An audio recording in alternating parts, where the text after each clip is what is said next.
ScarJo and her team of mercenaries trying to make a bunch of cash have to get DNA from 3 different dinosaurs down on this random island that has all the mutants, okay? And then they can create a pharmaceutical product that will save people from heart disease. That was the tightest, most badass, concise plot synopsis I've ever given here.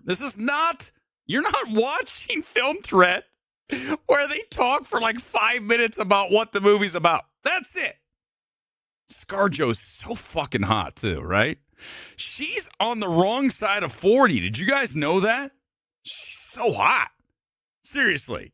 Man. Listen, she's a total upgrade from Bryce Dallas Howard.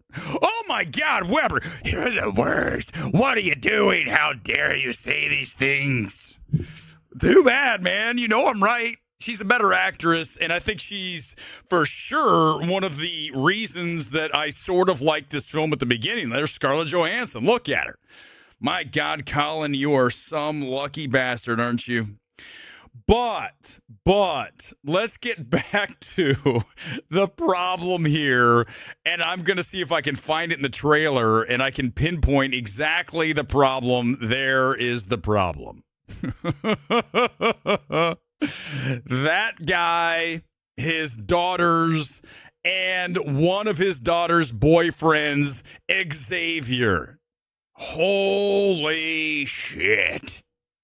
When these guys show up in the film, I said, what's happening and why are we adding these annoying characters into the film?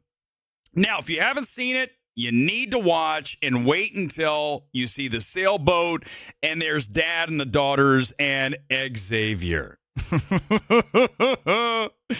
This is an overpopulated script because of these people. Why are they in the movie?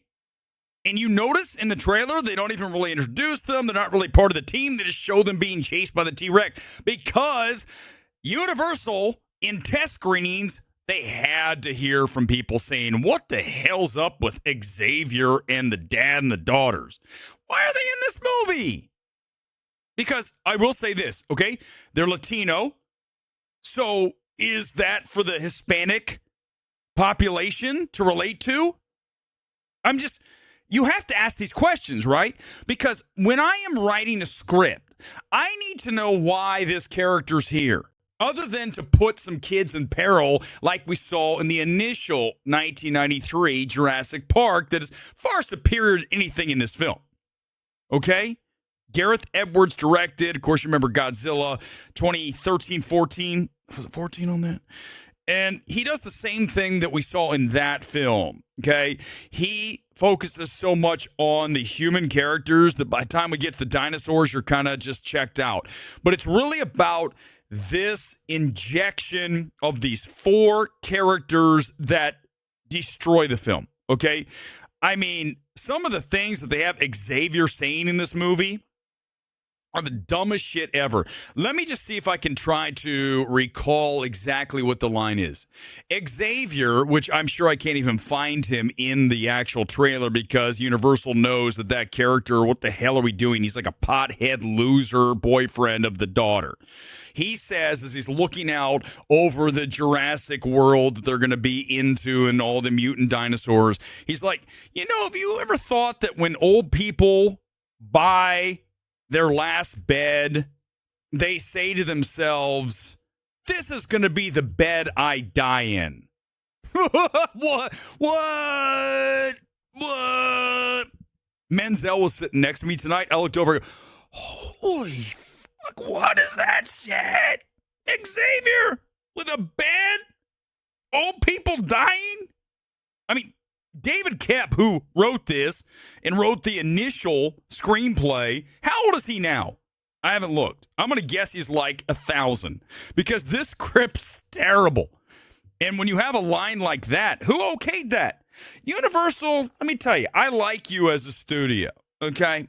I have no problem with you as a studio. I think you guys are cool. You invite me to some things. I don't have a problem with any of that. Here's the problem I have. You got no QC sometimes, man. You go back, you look at Halloween Ends. Oh my God, how did you let Blum make that shit with Corey?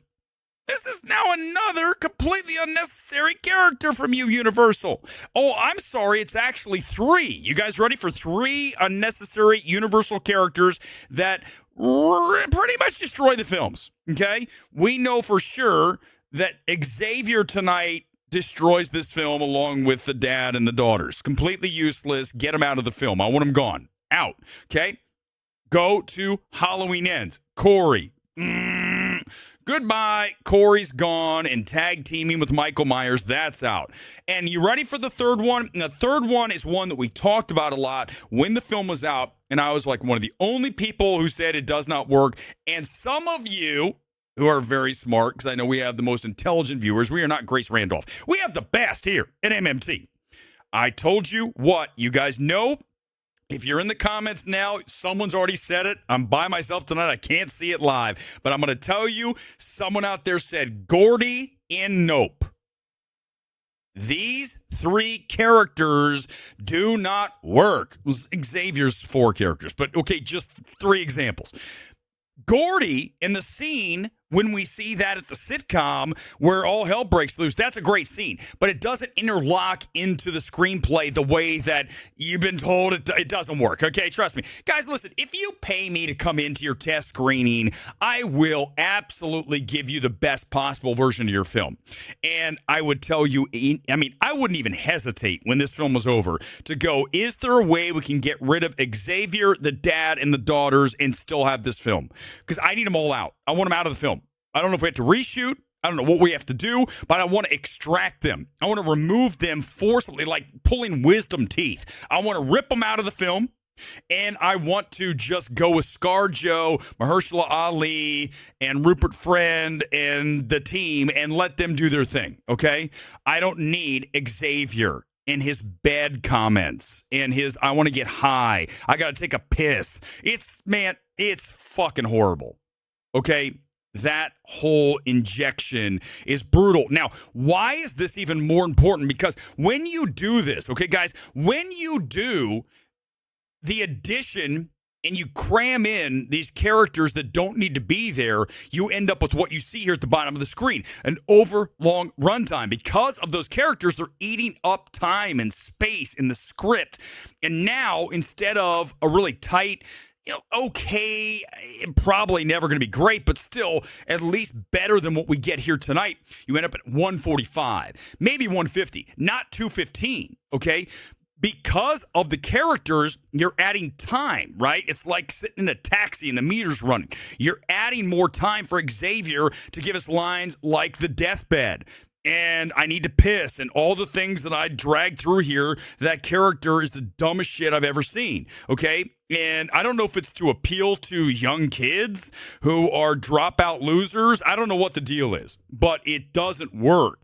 So you have the residual damage of those added characters carrying the film down and sinking it further to the depths of the bottom of the ocean. There's also no more wonder here, guys. We've done this. Do you want to see how many times we've done Jurassic Park/World? Let's go back to 1993.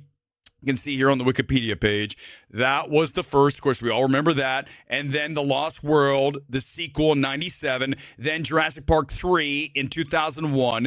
Then we got a nice 14-year break, okay?